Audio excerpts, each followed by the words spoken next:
Hey, everybody, I just wanted to let you know that the podcast you're listening to right now was brought to you by Kobold Press and the Warlock Patreon. The Warlock Patreon from Kobold Press is for the Midgard campaign setting or any dark fantasy 5th edition game.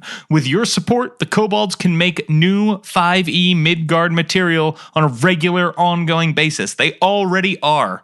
I've been part of this Kickstarter since day one, and it always delivers. We're talking new maps, new monsters, new dungeons, new character options.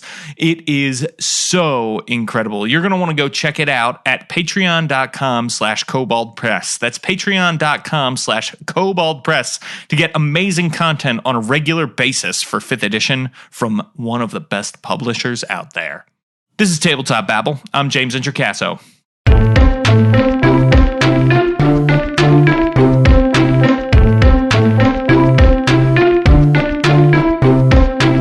Today on the show, I am chatting with the one and only game designer Jason Mills. Jason is running his first Kickstarter right now for Demigods, which is an incredible game. It's got a lot of versatility. You're going to listen to us talk about how broad it is and how incredible it is. You want to play the offspring of gods? Any gods. Pick a god. Make up a god. You are the offspring of that god now. Ba-boom. You're welcome. That is how this game works. Here we go. Here's my chat with him. Okay, everybody, now I am here with a giant in the industry. Jason Mills, welcome to Tabletop Babble. For people who don't know, and they should, who are you and what do you do in the world of tabletop role-playing games? Well, my name is Jason Mills, and I guess I would describe myself more as a medium than a giant, but I most recently am known for the Demigods Kickstarter that's up. It's a PBTA game about playing the children of gods, and in a modern setting in particular. Yes. This is super exciting. So let me be the first to, well, I'm probably not the first. Let me be one of the many to congratulate you here on your Kickstarter has already surpassed its goal. It's almost $10,000 past its goal at this point. Funded in 6 hours. This is a really incredible project that if you're listening to this the day or the day after the podcast is launched, people should head on over to Kickstarter right now because there's only a few days left. There's only like 2 weeks left in this Kickstarter. So go check out Demigods. And we are going to talk a little bit about this and what it means and powered by the apocalypse and all that good stuff. And but first, Jason, take me all the way back. When did you first play a tabletop role-playing game? What was it and what were the circumstances? Oh, gosh, that would have been So I actually missed D&D until like 3.5 was the first D&D I played. Okay. In 1989, growing up in Seattle, Shadowrun was my very first RPG. Shadowrun First Edition. And boy, if you want to talk about crunchy games, that is just crunchy all the way through. But it also was my first introduction. First of all, nobody else wanted to GM, so if we were going to play, it was going to be me. And it was my first inkling, even in my first game of, oh, this rule doesn't work. I'm not going to use that, or I'm going to tweak this a little bit so this is more fun and blah, blah, blah. So I was right out the gate modding and experimenting and designing. So this was inevitable at some point. Yeah, absolutely. So from Shadowrun now to Powered by the Apocalypse, sort of at opposite ends of the spectrum, I would say, as far as crunch goes, but also Powered by the Apocalypse, designing for Powered by the Apocalypse, I think is way harder than people give credit for. In general, designing games, I think, is way harder than most people give credit for. Where did this idea come from for Demigods before we break into the nitty-gritty of game design? Oh, sure. So, I mean, the original impetus to make the game I've been a mythology nerd my whole life. Like literally some of the first books I could read were about Greek mythology. I've loved all that stuff for much more than 30 years. And on top of that, I've been a gamer my whole life. So I wanted to have the opportunity to combine those things. There have been a number of games where you could play kind of, supernatural children of gods type of thing, but a number of those were, for me, mechanically insurmountable. I wasn't enjoying it. I didn't have a good time, and I played several. I'm not bagging on any one game in particular because a lot of them did really good different things, but I couldn't get them to do what I wanted to do. Like in Demigods, you don't have to know who your parent is. You can be different from who your parent is. So all those little things that I wanted to try and incorporate finally clicked when I saw the kind of tropey nature of what a Powered by the Apocalypse game is. And of course, a PBTA game is not just 2d6 and a bunch of tropey playbooks, but that part of it is what clicked it into place. And I was able to start stringing ideas together, and a couple years later wound up with a game worth printing, I think. Nice. Yeah, and a lot of other people seem to think so too, which is great. Let's talk a little bit more about why Powered by the Apocalypse. You've skimmed the surface with that, but go more into that. What is it about Powered by the Apocalypse that seemed right for Demigods? Well, one of the design, I don't know if it was a design goal. I think it was a design accident. Right off the bat, is since I knew a big goal was that the characters could be different from their parents. So like you could have Ares is your dad, but the Ares, the god of war in the Greek pantheon, but your character is a crafty foodie with a food truck, and you want to use the artisan playbook. So you want to be different from who your parent is. Most of the games I could find wouldn't allow for that. So what I ended up doing, and what the sort of playbook nature of PBTA gave me, was the opportunity to look at these. Originally, I started with the kind of the major arcana from the tarot deck of, the warrior and the lovers and, all that kind of stuff, and whittled it down into ideas like the arcane and the artisan and the elemental, so that your character is based on where their personal arc is, and whoever your divine parent is more of a story narrative importance, but not a mechanical importance. That's cool. So, right, because I do think sometimes we look at pantheons. Let's go with the Greek, right? And we see Zeus and all of Zeus's various progeny, and there are many. That dude got around, whether he was a swan or a bull or whatever. There's this idea that like some of them have different abilities, right? And different strengths and weaknesses and that kind of thing. So I like that idea that a person with one playbook could have the same parent as a person with a totally different playbook, right? Does the game assume a specific pantheon of gods is playing the parents here?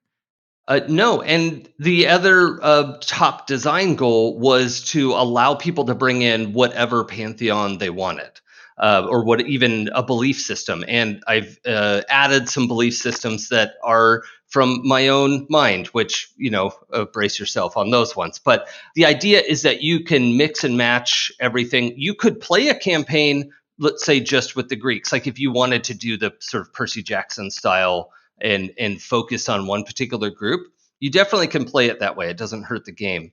But it's I think it gets more interesting when you have the mix and match and the political intrigue of pantheons vying for power. A little bit of that American Gods feel, where you have gods sort of jockeying for worship and interest, and that's kind of, I think, where it really sings. Yeah, I think that's really cool that you have this, right? Because one of the things that you could do is take a, D&D. You could take the Greyhawk Pantheon from 3.5, right? And you could put yourselves in modern day Greyhawk if you wanted to and play a game this way. Or even, oh my gosh, you know how a lot of various fantasy role-playing games will end with characters taking on deity domains, right? They'll become gods themselves. You could then play the sequel in Demigods as the children of those characters, now centuries later in a modern world. I love that. Yeah, actually, recently was really fun. Somebody tweeted asking if they could do this, and I was like, "Oh yeah, of course." Their Dungeon World characters had reached max level, Yeah. and they thought, "Okay, we're going to retire these," but then they found the quick start, and they tweeted and said, "Hey, can we use this to turn our Dungeon World characters into demigods?" I was like, "Yes, please do that. That's freaking awesome." It was just like I had never thought of that, and that's I think the really fun part of game design is when you put something out there and people find even new and better ways that I never thought of to use it. That's one of the things that I love about Powered by the Apocalypse games is I'm constantly seeing people taking them in new directions with the story because the mechanics allow for that, right? The mechanics allow you to tell a more specific story, but a broad set of stories within that sort of realm, which is awesome. It's awesome. So how do you think your game Demigods is different than other Powered by the Apocalypse games? So Demigods is different in a couple of primary ways. One of the things that really made it click early on for me was the gift selection. A lot of the kind of supernatural games, you should have a gift from the gods, right? You'll have a magic bow or a golden fleece or whatever that is. I wanted to have something like that in the game. Initially, your gifts and your traditional PBTA moves were kind of siloed in just different parts of your character sheet. But the thing that I really like about this game is that some of your gifts will modify some of your moves. So you don't have to take X gift to modify Y move. But if you do have both of them, it works a little bit differently. It's enhanced and changed in a way that I think gets kind of interesting. And none of it is in the context of, oh, if you don't take that gift, don't worry about taking that move. It's not worth it. That's a design that I didn't want to wind up with, right? Where you have something that's like, oh, no one's ever going to take that if they don't also have this. But finding that balance was a really fun challenge. And this is something that I haven't seen in other PBTA games. The ability to have this either a magic item or an aspect of yourself. Some of the gifts are things like, divine intellect or divine might. And if you have that and you also have this other move, then it's going to launch off and really do something extra special, which I think is a fun way to really color in the character the way you want it to. Another thing that we did, and this is actually kind of a funny coincidence. I can't take credit for bringing advantage and disadvantage into PBTA, but I started doing it without realizing that other people were doing it. And I did all this math and I was checking the probability and so advantage, disadvantage in a PBTA game usually means you're going to roll 3 dice and either take the better 2 or the worst 2 if you have advantage or disadvantage to kind of mimic the, in my mind, the most elegant improvement to D&D ever. And so I had started doing this, and then I noticed a number of other games were doing this too. And it's not like my game was widely known, so I didn't think anyone was copying each other. It was just suddenly in the zeitgeist of PBTA should have advantage, disadvantage. But in my game, it's embraced as fate's favor or fate's disfavor, and there are a number of ways you can get it. There's a herald move to apply either one. You can spend your XP. So the XP in this game is a dual economy, which is a segue into this third thing that's relatively unique about Demigods, is the threads are like your potential or your XP in other PBTA games. If you can save up 5 of them, you'll get to buy an advancement. The advancement system looks very familiar to other PBTA games, so it's not too strange or alien. But if you want, you can also spend those threads one at a time in that sort of immediate gratification mode, because they do things like give yourself Fate's Favor, which is a pretty big advantage, or reduce 2 harm, right? And if you're getting hit by the Cyclops' club, maybe you're not worried about saving up for that advancement right now.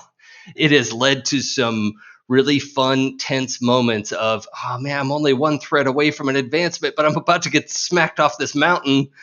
I need to make that not happen. It's end up creating the kind of economy of the game that I wanted to have. So I'm really happy with how that works. Hey everybody, just wanted to take a quick break to let you know that this episode of Tabletop Babble is brought to you by D&D Beyond. D&D Beyond, you know them. They are the incredible digital tool set for Dungeons and Dragons. Official. They're very official. Why do we love D&D Beyond over here? Well, let me tell you why. Because it makes it easy on my spine. I recently did some international traveling and I didn't bring a single D&D book with me, even though I was going to run D&D games where I was going. Why? Because I had it all on my tablet thanks to D&D Beyond. It's really an incredible resource. You should definitely check it out. They're pretty much always having a sale. They are constantly updating and making things better, and you can share books you buy with your friends. That's really great. That is a really, really great thing. Just like you could if you had physical books, only guess what? You can look at it at the same time because you don't have to be like, oh, I'm looking up this spell. Well, I'm looking up this feat. Well, I'm looking up this class feature. Guess what? If you share it with 3 friends, boom, you can all be looking at it at the same exact time. We live in the future, people. We live in the future. So go check them out, dndbeyond.com. Let's get back to the babble. I'm wondering if we can talk a little bit more about kind of the story, this idea of the modern world, children of the gods. It sounds like maybe there are some monsters that are also involved, perhaps mythological, from, those sort of places we've come to expect to see gods like Greek or Egyptian, ancient religions. So talk to me a little bit about what can a typical Demigods game look like? So I think the typical Demigods game is going to look like an action-adventure game, at least on the surface. There are a lot of mechanics in place that are going to support a combat-y kind of campaign. It's also a little bit skewed. You definitely can do Demigods in a one-shot, but I think it likes to live more in that campaign mode where that's another way that it kind of diverges from, I don't know if I should say most PBTAs, but a lot of PBTAs feel like they fit into that, 2, 3, 4 session arc versus a longer campaign, which I think Demigods is better suited for. What that means is you can play the game as the action adventure skeleton that it's built on. There's you can get epic weapons and armor, and you do harm, and you can take X amount of harm. And if you die, part of your shade remains, and so you still get to use the death move, which is the thing you could do while you're dead, and hopefully your teammates are reviving you somehow. So there's definitely a layer of that where you get a big fun action game out of it. But underneath that, all the characters have this complicated web of relationships, literally called tangles. They're like histories or bonds in other PBTA games, but there are a high number. There's 6 of them on every playbook, and the idea is hopefully you'll have at least one with each other player. And that, for me, felt important when in mythological settings, it's always about the family drama. It's about the politics of the pantheon. The thing that this also allowed us to include is over the course of a campaign, as a demigod, before you ascend to your pantheon, while you're still half mortal, you can actually be poached into other pantheons. So let's say you're Zeus's kid and you realize, wow, Zeus is a real jerk and not somebody I want to spend a lot of time with. But you're noticed by Ptah in the Egyptian pantheon, and he's saying, you know what? I don't think Zeus appreciates you, but I would, and I think you should come work with us. Well, there you go. You can put yourself into that pantheon and then have all of the sort of drama and tension that comes out of making a decision like that in your campaign. So The characters are going to be presented with some hooks and challenges. They're going to be routed out of their mortal lives, which in a lot of ways sort of mirrors your classic, hero's journey format. So no big surprises there. But they're going to go on that journey and have to deal with the fact that, their ex just texted them out of the blue. And, does that matter to you? Is that something you're going to deal with? And, oh, your ex is also a minotaur. Okay, so that's an important detail that I wish you had mentioned earlier. So those types of things are what the modern setting can get us. And then, as to just follow on to that, the setting in the book for Demigods includes 3 pantheons that I've been developing that are certainly unique in their own ways. So one is kind of a media pantheon based on TV, radio, podcast, internet. That's awesome. Certainly, media receives a lot of worship and devotion all day, every day from billions of people. Yes, so yeah. It's in the context of Demigods, basically any substantially believed in concept can step in as a deity in the game. I've had people play as a child of fear, right? That I hadn't thought of that as an option, but sure, fear is a thing that's very real to a lot of people and could be embodied as an avatar or something. So there's the media pantheon. There's also the science pantheon, which for me was a lot of fun to develop because I hadn't seen something like it. And the science pantheon is based on all of us who we know that science is real. We've seen all of the explanations. We know the earth is round and that things fall when you drop them and yada, yada, yada. But we couldn't actually explain why those things are true. We believe them. We believe we've invested our faith in the people, our science teachers in high school who told us that these things were true. The science pantheon was manifested from all of the people who believe that science is real, but can't prove it. And they're generated out of that faith. So we have a pantheon of gods who resent their own existence, but can't deny the evidence of their senses. All right. So how does that work as far as your ancestral lineage goes then? If you're playing with a science pantheon, do you have a scientific subject as a mother or father? Yeah, so far it's written that way, that your, let's say, parent, it would be physics. It might be physics or chemistry or engineering, things like that. There's always some little weird overlap of, is computer science part of that? Is it part of the media pantheon? How does the media pantheon function without computers? So there's, crossing territories and tensions and all sorts of stuff built into that. Also, most recently started development on the city pantheon. So looking at, maybe the 12 biggest cities in the world. These cities are so big, the people there have invested their belief in the survival of their city. So let's say Los Angeles or Singapore or Hong Kong would have the city itself would become a deity, and that could be somebody's divine parent if they wanted to. You could be the child of Singapore. That's awesome. I love that. I love this. This is such a rich way to tell a story. And of course, I'm guessing, like most Powered by the Apocalypse games, there's a lot of collaborative work going on, right, between players and the game master. So how much are players contributing to the story in the world? Well, a lot of times that's going to be based on the kind of characters they make, right? So what I'm encouraging heralds to do, so in Demigods, the MC is called the Herald. Cool. Love it. I'm encouraging heralds to, obviously listen to your players. Everyone says that.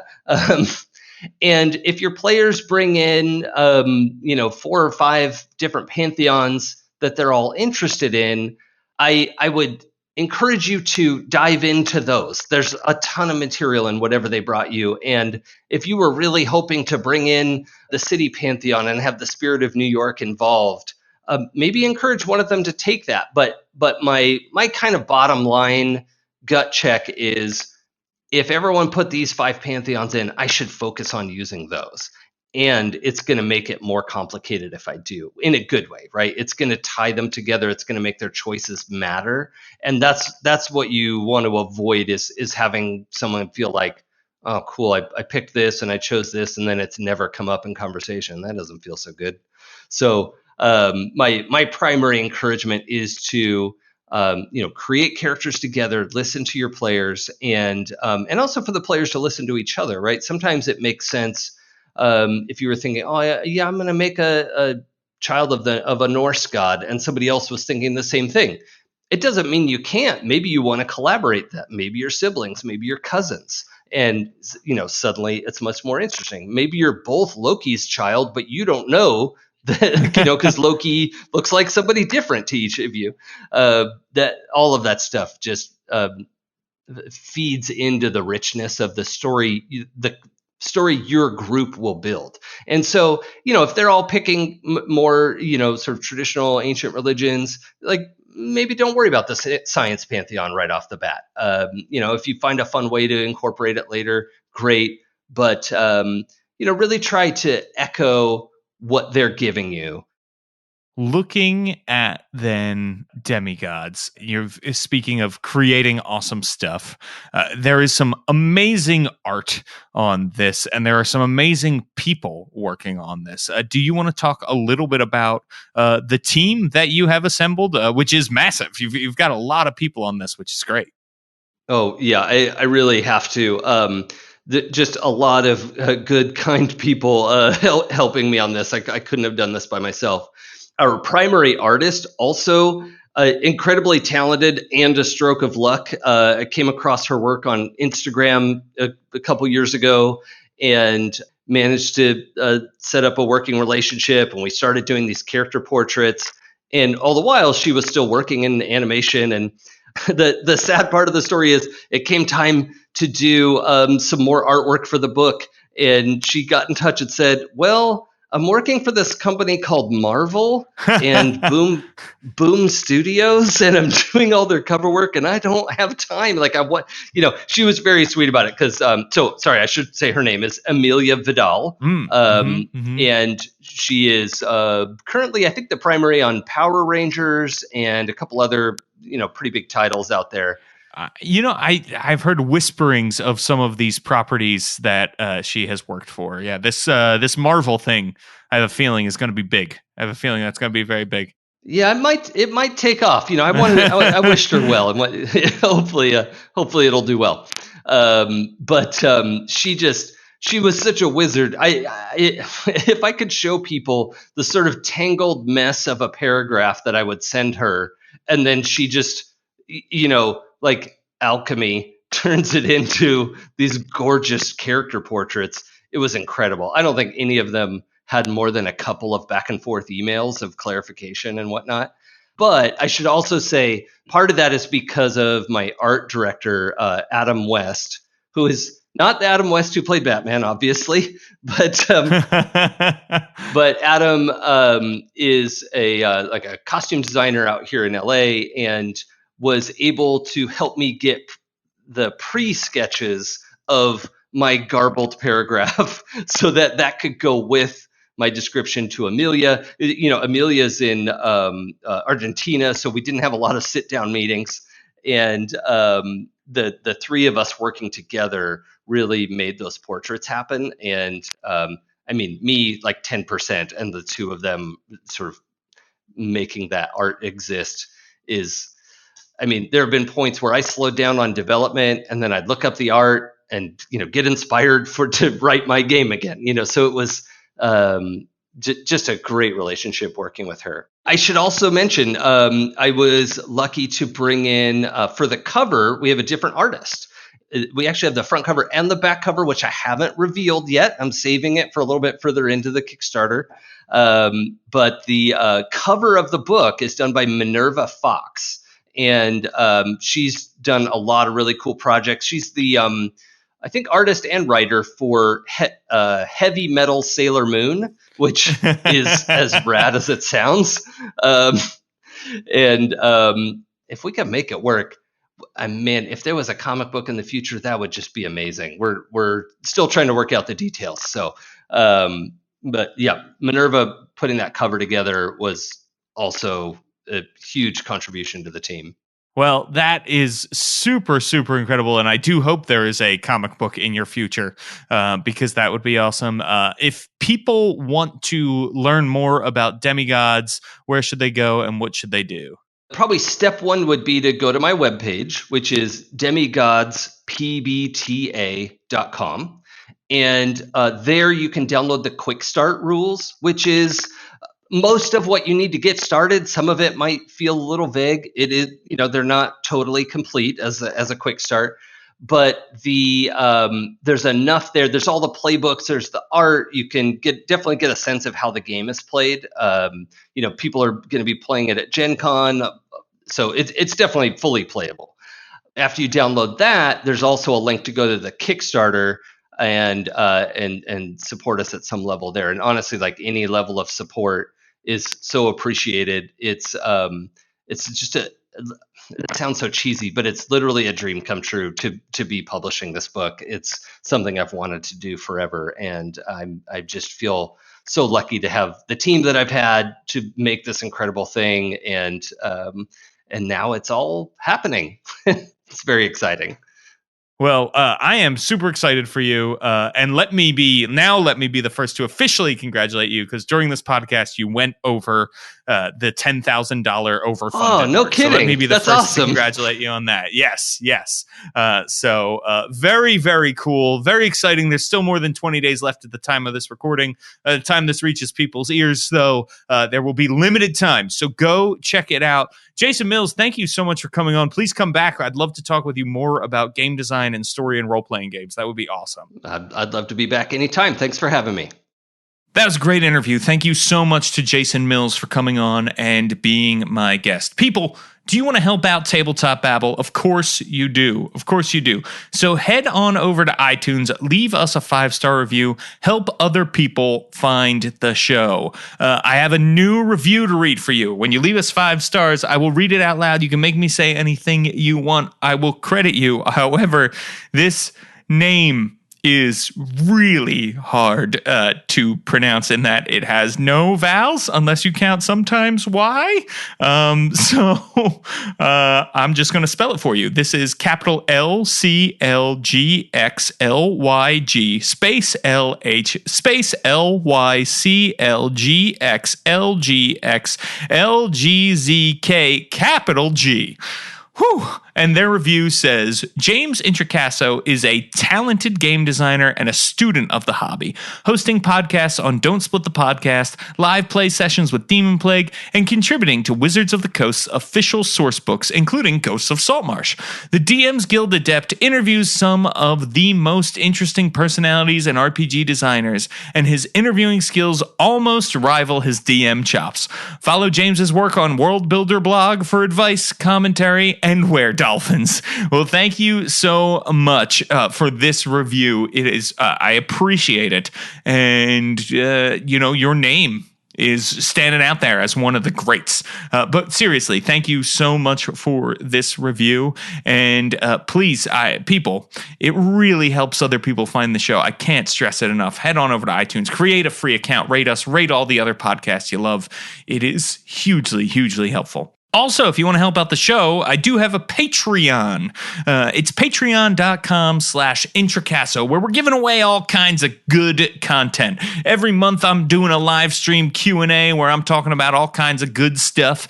And I'm putting up articles once a month that you also get access to. Plus, you can vote on content that I am putting out here on the podcast, here on my blog, and through the Patreon. It's all at patreon.com/Introcaso. And guess what? If you contribute, you get access to the back catalog of stuff. So the articles are there for you to check out. The old chats are there for you to check out. So go check it out. Patreon.com/Introcaso.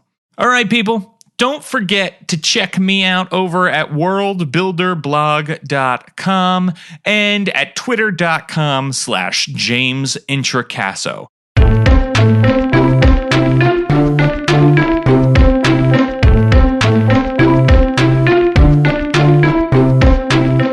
Tabletop Babble is a show on Don't Split the Podcast Network. Thanks to Rudy Basso for founding it with me. Our theme music, which you're listening to right now, was provided by Battle Bards. Don't forget, RPGs are like sex.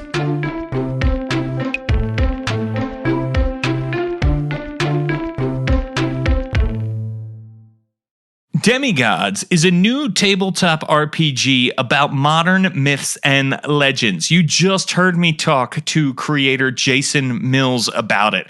It has a huge selection of playbooks to play anytime you want, in any pantheon or belief system you can think of, including ones you create yourself.